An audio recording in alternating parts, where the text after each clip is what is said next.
وطالبه منكم طلب كمان، طالبه منكم طلب كمان، ربنا يخليكم.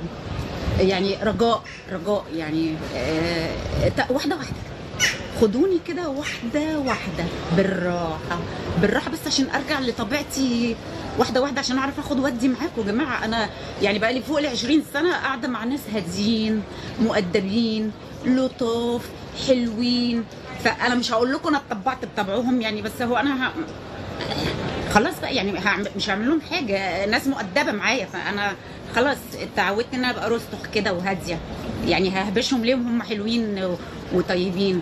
فمش اتغيرت 100%، بس لسه يعني بحاول استوعب الموقف، فادوني فرصه بقى ان انا ارجع واحده واحده كده لطبيعتي، اللي هي ايه طبيعتي اللي هي شبهكم. يعني ما انا مش طالعه من مصر، كنت دكتوره امراض نسا يعني وانا في مصر، ما انا اكيد شبهكم. فانا دلوقتي بتصدم، لسه بتصدم من التعليقات بتاعتكم، الكومنتات بتاعتكم.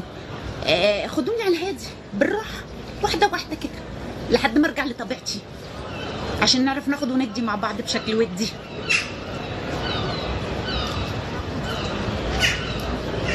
حبيبي اللي داخل تتكلم تبرطم انت بتاع اوتريخت، انا ما بتكلمش لا في سياسه ولا في دين، تمام ماشي.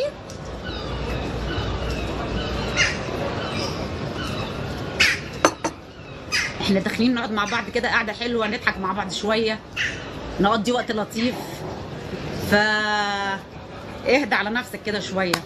فكرتني بواحد عندي على اليوتيوب، كنت